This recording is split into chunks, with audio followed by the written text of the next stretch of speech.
गुरु महाराज लिखें, गुरु जाप मानस ध्यान मानस कीजिए दृढ़ साध कर, दृढ़ता के साथ साधन करके गुरु जाप और गुरु जाप मानस और ध्यान मानस दोनों काम कीजिए।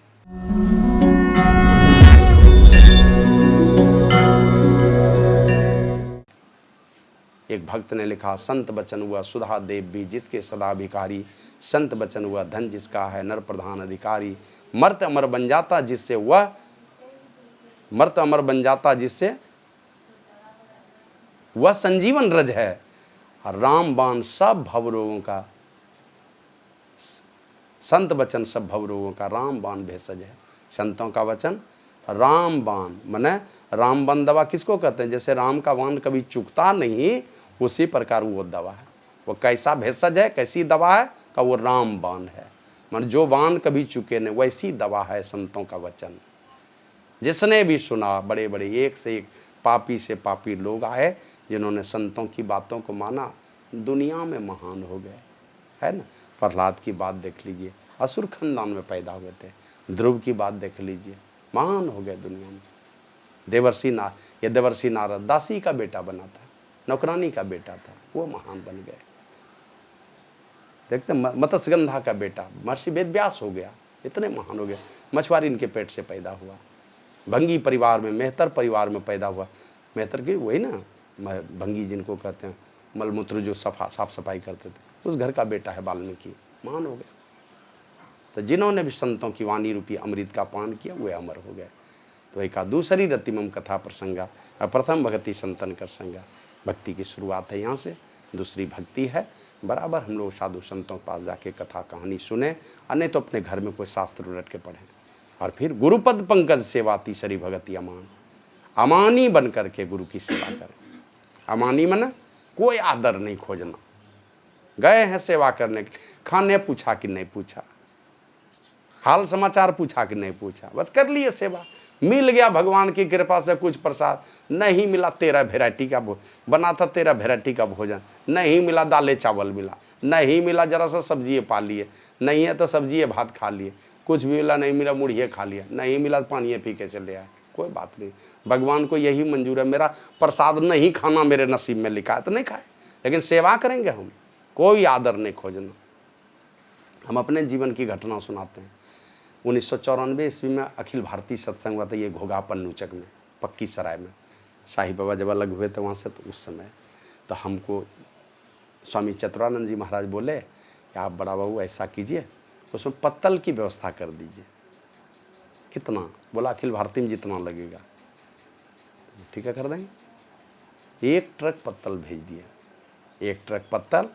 और ये छत्रपति सब छोटा छोटा था उस समय, बहुत छोटा था, मैंने लगता 6-7 साल का होगा कि क्या। तो उस समय एक बार जोड़ लीजिए, अभी जो उम्र है वो 94 में, मैंने 22-28 साल पहले की बात है, कितना बड़ा होगा सोच लीजिए। इस जोड़ी का 10 लड़का कम से कम रोज़ जाता था सुबह सुबह, 4-5 दिन गया जंगल उधर पहाड़ तरफ, और वही सखुआ का दतवन काट कर बोझा दतवन जमा कर दिया। सब लोग जाके सवेरे 10-12 लड़का चला जाता था, 2-3 दिन काटा और सब ट्रक में लाद दिए, 1 ट्रक पत्ता और ऊपर से दतवन लाद करके सब भेज दिया अखिल भारतीय सत्संग में। और वहाँ गए हम लोग, 100-150 लड़का लड़की हमारे साथ में होगा, छोटा छोटा था सब, उसमें सबसे बड़े हम ही थे। सब सेवा किया वहाँ पर। खाने के लिए कभी नहीं गए वहाँ मैस में, जहाँ बढ़िया बढ़िया भोजन बनता था वहाँ खाने नहीं गए। कहाँ खाते थे? मिट्टी का हंडी खरीद लिए, बड़ा बड़ा 10-20 हंडी खरीदा और उसी में खिचड़ी बनाते थे। खाली वही चावल ले लेते थे वहाँ भंडारा में जाके, चावल दाल ले लिया, आलू ले लिए और खिचड़ी बनाते थे, और सब लड़का लड़की सब खाता था, दिन रात सेवा करता था। जूठा पत्तल उठाओ, झाड़ू लगाओ, यही सब करते। अंतिम दिन हमको रोटी खाने की इच्छा हो गई। जाके चेतन बाबा को कहते हैं, बाबा सर्दी से परेशान है, सर्दी खांसी से, रोटी नहीं मिलेगी? कहा हाँ जाइए ना, वो जानकी दीदी है ना, उनके पास ले लीजिएगा। तो गए, उनके दीदी सो 1-2 रोटी दे दीजिए ना, बड़ी जो सर्दी खांसी से परेशान है, खिचड़ी खाते खाते और गंगा जी का पानी पीते पीते। तो 3 रोटी दे दी, और ऐसे डब्बू से, कमंडल में घी था, डब्बू ऐसे भिड़ा, 1 डब्बू ऐसे घी जमा हुआ, ये घी मेरे रोटी पर ऐसे रोटी रखे तो इसी पर दे दी। तो उस समय शुरुआती जमाने में कुछ बुझाता था, 1 डब्बू घी सब खा के पच जाता था, तो दे दी। अब रोटी और घी कैसे खाया जाएगा? सोचते हैं कुछ सब्जी दाल ये सब रहता था, तो सब्जी है नहीं, तो चेतन बाबा बोले सब्जी तो नहीं देखते हैं। तो बोला कि ये हमको पत्तल भी नहीं देखते हैं। अब दिए हमें 1 ट्रक पत्तल, अब पत्तल नहीं मिल रहा है, हम ही को नहीं मिल रहा है। तो कहते कमंडल ले लीजिए मेरा वाला, उसी में दाल ले लीजिए। कमंडल ले लिए, उसी में 2 डब्बू अभी दाल लिए थे, ड्राम से ऐसे निकाल के गाढ़ा दाल बनाया था। लेकर के सोचे दाल रोटी खा लेंगे। अब 2 डब्बू दाल लिए हैं। उधर से एक आदमी आया, नाम नहीं बोलेंगे उनका, बड़े लोग थे, अब तो शायद एक्सपायर भी कर गए होंगे, मारवाड़ी थे। तो आए उधर से, बोले क्या कर रहे हैं? बोले क्या कर रहे हैं? अब बिल्ला लगाए हुए थे, मैंने वहाँ का व्यवस्थापक था साधु भोजनालय का। वो क्या कर रहे हैं? हम क्या कर रहे हैं, आप तो देख ही रहे हैं क्या कर रहे हैं, दाल ले रहे हैं। क्या कीजिएगा? तो दाल क्या किया जाता है आप नहीं जानते हैं, खाएंगे? तो आप सत्संगी हैं? बोले नहीं हम सत्संगी तो नहीं हैं। इसी तरह मजाक सुझा हमको, हम बोले नहीं सत्संगी तो हम नहीं हैं, जबकि हम दीक्षा लिए हुए थे। बोले हम सत्संगी तो नहीं हैं। अब इतना गुस्साया वो मेरे ऊपर, इतना डांटा हमको, खाली मारा नहीं, वो जो बोल दिया हम सत्संगी नहीं हैं, तो जो सत्संगी ने कैसे छू दिया साधु महात्मा भोजनालय में आकर के, इसीलिए गुस्सा गया वो। तब तक मैं यही सरभंगा का एक आदमी था, और वो कारू बाबा जो किताब वगैरह बेचते थे, वो दोनों सामने हम आ गए। ए सेठ जी आप पहचानते हैं इनको? कौन है इनको पहचानते हैं? क्या सहयोग आया है इनका जानते हैं? हमको लगा कि सब पोल खोल देगा ये। हमको नहीं नहीं नहीं वो सब नहीं बोलिएगा। क्या परिचय देता वो मेरा? वो दोनों जो बोल रहा था यही नहीं कहता 1 ट्रक पत्तल दिया है इस सत्संग में सहयोग। 1 ट्रक पत्तल तो 2-4-10 हज़ार में नहीं होता है, बहुत पैसा लगता है। यही परिचय देता। हम कभी 1 ट्रक पत्तल जो दान में गया है, बस यही 2-3 रोटी का परिचय दे दी। 2-3 रोटी के लिए 1 ट्रक पत्ता मेरा दान का सब व्यर्थ चला जाएगा। मत बोलिए, नहीं दिए बोलने के लिए उनको। क्या होता? 1-2 रोटी दे देता, सब्जी दे देता, बढ़िया खाने दे देता, यही नहीं होता। लेकिन हम जो दान दिए हैं उसका जो पुण्य है 3 रोटी में खत्म हो जाता है। तो इसलिए गुरु के दरबार में अमानी होकर के, कोई मानस में कोई बात नहीं, जो हमको दान देना था सो दे दिया। क्या देना? अब देखते हैं बहुत लोगों को लिखाते हैं, हम लोग भी नाम लिख देते हैं, लेकिन अच्छे लोग विचारवान लोग यही कहते हैं, जिस पिताजी ला के दिए हमको, कोई चीज़ ला के दिए, 2 मिठाई हम पिताजी को ले जाके दे दिए, वो नहीं के लाए हुए मिठाई में से 1 प्लेट में 2 मिठाई और 1 गिलास पानी ले जाके दे दिए, बाबूजी लीजिए आप खाइए पहले तब हम लोग खाएंगे। क्या होगा? पिताजी गदगद होंगे। मेरा कुछ है उसमें? है कुछ नहीं मेरा, है तो पिताजी का ही लाया हुआ। हम खाली उनका लाया हुआ चीज़ उन्हीं को दे दिए हैं, पहले खाली आदर कर दिए। हम पहले भी खा सकते लेकिन अपने नहीं खा के पिताजी को दे दिए। तब पिताजी कभी ये नहीं सोचेंगे हम ही ला के दिए और हमको दे करके बड़ा नाम कमा रहा है। वो गदगद हो जाएंगे, मेरा बेटा हमको ला के दिया। तो उसी प्रकार परमात्मा ने दिया है जो चीज़, उसी में 10,000 20,000 50,000 ले जाके हम दे देते हैं। उन्हीं का दिया हुआ, उन्हीं का नाम समर्पित कर दिए। उसमें अपना नाम क्या जोड़ना है? क्या होगा जोड़ करके? दिया उस परमात्मा ने, हम उनका दिया हुआ उन्हीं का नाम लगा दिए, क्या होता है जोड़ कर? तो अगर जोड़ दिया कोई तो बढ़िया है, नहीं भी जोड़ा तो उसके लिए दुख नहीं होना चाहिए किसी को, क्योंकि उन्हीं का दिया हुआ चीज़ है, हमने तो कुछ किया नहीं। और नहीं तो हम लोग ऐसे बेरोजगार रह जाते, कुछ नहीं कमाते तो क्या होता? तो इसलिए अमानी बन करके गुरु के चरण कमल की सेवा करनी चाहिए। हमारे गुरु महाराज को देखते हैं, जाते थे अपने गुरुदेव के पास सत्संग में, तो उन बाबा देवी साहब थे इनके गुरुदेव, वो कहते बैठो वहाँ पर। मैंने जहाँ पर लोग जूता चप्पल खोलता था ना, और लोग सत्संगी लोग, उस पर इनको कहता था बैठो वहाँ, जूता चप्पल पर बैठने के लिए कहता था इनका गुरु। हम लोग आएंगे सत्संग में, कोई कह देगा बैठो वहाँ पर, जहाँ जूता चप्पल सब रखा हुआ वहाँ बैठो, गुस्सा के चला जाएगा लोग। लेकिन गुरु इनको, इनके गुरुदेव कहते थे बैठो वहाँ पर, हो वहाँ बैठो। और उस समय कैसा जूता चप्पल पहनता जानते हैं ना? वो चमड़ा वाला जो मरा हुआ जानवर का चमड़ा होता है, उससे जूता चप्पल जो बनता था वो पहनता था सत्संगी लोग, साधु लोग, का उस पर बैठो। और इतना अपमान झेल करके भी कभी गुरु महाराज मने के प्रति भाव उस तरह का कोई नकारात्मक भाव नहीं रखा, सब दिन आदर का भाव। ये ठोकर लगाएंगे, मारेंगे, पीटेंगे, प्यार देंगे, किसी भी तरह से मेरा भला ही होना है। कुम्हार को देखते ना बर्तन बनाते हुए, पीटता है, ठप ठप ठप ठप देते रहेगा, लेकिन नीचे से हाथ का सहारा दे के रखता है।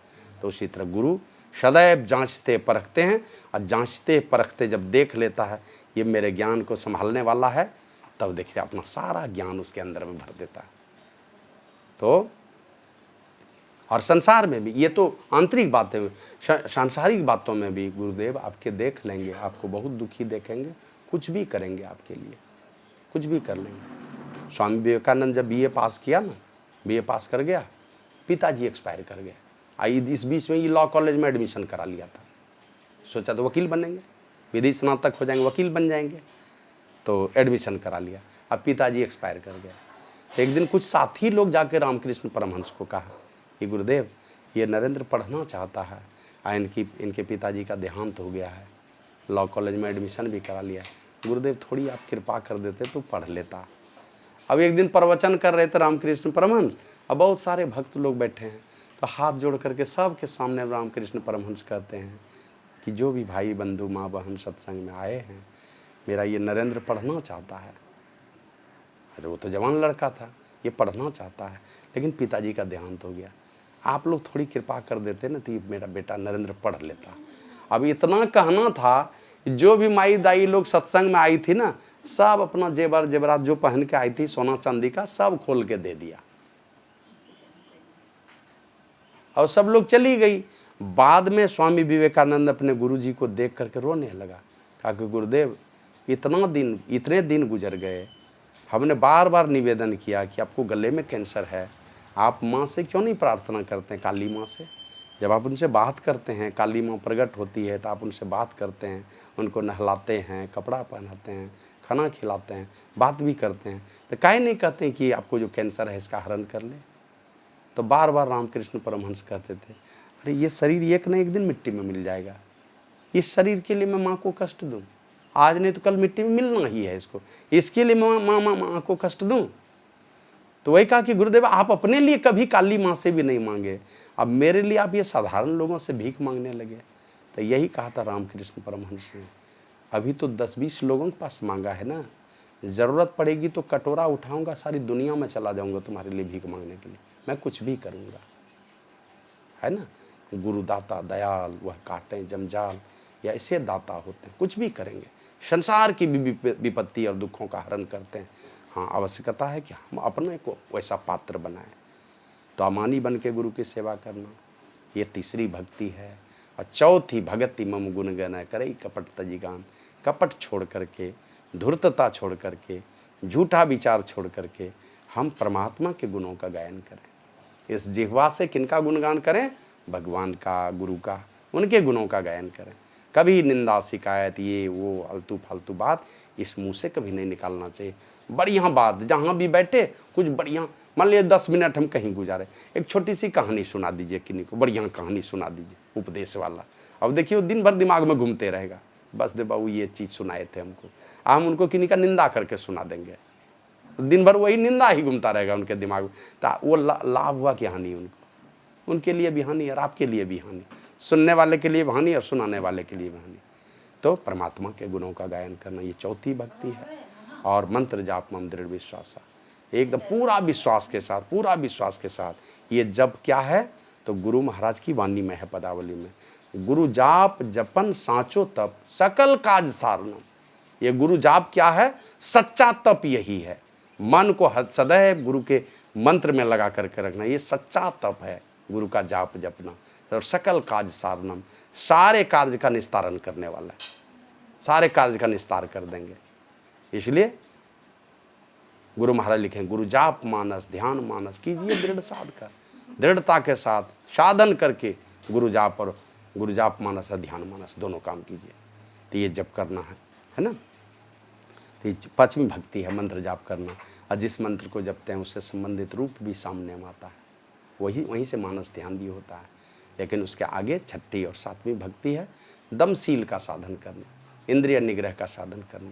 मैंने हमारी इंद्रियां जिस तरफ ले जाना चाहती है, कान जिधर ले जाना चाहता है, आंख जिधर ले जाना चाहता है, स्वाद के चलते जिधर जिधर जाते हैं, स्पर्श का सुख लेने के लिए जिधर जिधर जाते हैं, का उधर से रोको मन को, और रोक करके किधर लगाओ? जो निर्विषय तत्व है उधर लगाओ, परमात्मा की ओर लगाओ मन को। नहीं तो ये मन उसी तरफ जाते रहा है, अब बार बार दुर्गति पूरा करवाते रहा है, दुर्गति कराते रहेगा। तो इंद्रिय निग्रह का साधन है जो दृष्टि साधन के अभ्यास से होता है। फिर नादानुसंधान के साधन से क्षमता प्राप्त होती है ना। वासना का परित्याग होता है, समता का साधन होता है, समाधि साधन होता है। ये काम करके हम उस समाधि साधन में परमात्मा को प्राप्त करते हैं। लेकिन कौन करेगा ये काम? तो कहते हैं कमठ दृष्टि जो लावई सो ध्यानी परमान। कमठ की दृष्टि होनी चाहिए। कमठ में ना कछुआ, कछुए की दृष्टि होनी चाहिए। कछुए की दृष्टि कैसी होती है जानते हैं? कहते हैं कमठ दृष्टि जो लावई सो ध्यानी परमान। सो ध्यानी परमान सूरत से अंडा सेवे। कछुई में क्या गुण है? सूरत से अंडा सेवती है। जैसे मुर्गी अंडे देगी ना, वो अंडे पर बैठती है, तब उससे बच्चा होगा थोड़े दिनों में। कबूतर अंडे देती है ना, कबूतरी उस पर बैठेगी अंडे पर, तब उससे बच्चा बनता है। लेकिन कछुई जो अंडा देती है, पानी में रहता है और ऊपर मारिएगा थोड़ा ठक ठक आवाज़ करेगा, लगे वो पत्थर है ऊपर से, भीतर में उसका मांस रहता है, शरीर रहता है। तो कछुई क्या करती है? सूखे में जाकर अंडा देती है और अपने रहती है पानी में। अरे ख्याल से कहीं जाएगी चरने के लिए कछुई, कुछ खाने के लिए, ख्याल है अंडे पर ही। और अंडे को कोई, ये कछुई को कोई मार दे, सब अंडा सड़ जाएगा। तो आप रहे जल माही सूखे में अंडा देवे, है ना। कमठ दृष्टि जो लावही सो ध्यानी परमान। सो ध्यानी परमान सूरत से अंडा सेवे। और आप रहे जल माही सूखे में अंडा देवे। अपने जल में रहती है, सूखे में अंडा देती है, और अपने ख्याल से अंडे को सेवती है। जस पनिहारी कलश भरे मार्ग में आवे। कर छोड़े मुख वचन चित्त कलशा में लावे। पनिहारी का उपमा दिए हैं पलटू साहब। ये पनिहारी माने देखते हैं ना, माँ बहन लोग जाती है पानी लाने के लिए चापाकल पर, पहले कुआं पर जाती थी। एक घड़ा माथे पर, एक घड़ा कमर पर, एक हाथ में बाल्टी है, ये हाथ में रस्सी चल रही है। ये सब तो पकड़े हुए हाथ से, कमर वाला भी ये पकड़े हुए हाथ से, बाल्टी है हाथ में वो भी पकड़े हुए, रस्सी भी पकड़ी हुई, और माथा वाला घड़ा वो तो छोड़ के चल रही है। बात भी कर रही है दूसरे से, लेकिन ख्याल कहाँ रहता है? बात कितनों करेगी किसी से, लेकिन ख्याल रहता ही माथा वाला घड़ा पर, ये वाला गिरना नहीं चाहिए। तो उसी तरह कछुए का दृष्टि ऐसा होता है, कहीं जाएगा खाने पीने के लिए, उसका ख्याल रहेगा अंडा की तरफ। तो उसी तरह संसार का काम करिए, मन से करते रहे, मन हाथ से पैर से संसार का काम कीजिए। अब मन को भगवान के साथ जोड़ के रखिए। जो काम गुरु महाराज बताएं वो काम में मन को लगा के रखिए। जस पनिहारी कलश भरे मार्ग में आवे। कर छोड़े मुख वचन चित्त कलशा में लावे। फनी मनी धरे उतारी आप चरने को जावे। मनियारा सांप होता है ना, मनी वाला सांप जिसको नाग सांप कहते हैं, उसके पास मनी होता है। पुराना जब हो जाता है उसको मनी होता है, उसके अंदर में उगल देगा और रख देगा नीचे में, और उसके रोशनी में चरता है वो मनियारा सांप चरते रहेगा, लेकिन उसका ख्याल हमेशा मनी पर रहता है। ये कहीं ये मनी लेकर नहीं चला जाए। मनी अगर लेकर कोई भाग गया, मर जाएगा वो सांप। तो फनी मनी उतारे आप चरने को जावे। और सो गाफिल ना पड़े सूरत मनी माही रहावे। वो गाफिल में नहीं रह पड़ता है, एकदम बेहोशी में नहीं रहता है, इतना होश में रहता है कि मनी उसका कोई चुरा के नहीं ले जाए। हमेशा कितनों चरेगा लेकिन मनी का ख्याल रहेगा। उसी प्रकार कमठ दृष्टि जो लावई, ये पलटू कारज सब करे, सूरत रहे अलगान। कमठ दृष्टि जो लावई सो ध्यानी परमान। कहा कि सब काम करता है लेकिन सूरत रहेगा परमात्मा के साथ, संसार में चिपकेगा नहीं। तो यह इस प्रकार करते हुए वही रामकृष्ण परमहंस कहते थे। बंगाल में एक साधु होते हैं बाउल संप्रदाय के, वो एक हाथ से तंबूरा और एक हाथ से करताल बजाते हैं और मुंह से भगवान का गुणगान करते हैं। इसलिए ऐ संसारी जीव, परमात्मा ने तुम्हें 2 हाथ 2 पैर दिए हैं, इससे संसार की संभाल करो और मन को परमात्मा में लगा के रखो, है ना। इसी के लिए हमको मनुष्य का शरीर मिला है। तो संतों से जुक्ति सीख करके और जुक्ति सीख करके रोज दिन जो उनके आदेश के मुताबिक रोज मन ही मन गुरु मंत्र जपेगा, गुरु मूर्ति का ध्यान करेगा, उससे धीरे धीरे धीरे धीरे मन सिमटते सिमटते सिमटते सिमटते एक दिन में नहीं होगा एक दिन में होते होते। जैसे देखते हैं ना, हम लोग गुरु मंत्र जपते हैं, शुरू में बोलते हैं हे, बाद में बोलते हैं मंत्र, नहीं ना। अब कोई बोले हे राम हे राम हे राम हे राम हे राम बोलते बोलते क्या होगा, उलट जाएगा। क्या उल्टेगा?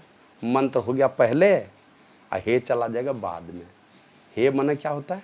संबोधन है वो। मंत्र तो असल में वो हुआ, तो मंत्र आगे हो गया, हे संबोधन बाद में चला जाता है। उसी प्रकार हम लोग गुरु मंत्र जपते हैं, हे संबोधन है, और लगातार जपेंगे तो मंत्र हो जाएगा पहले, हे हो जाएगा बाद में। मंत्र उलटता है ना, उसी तरह लगातार जपते जपते जपते जपते सूरत ही उलट जाती है।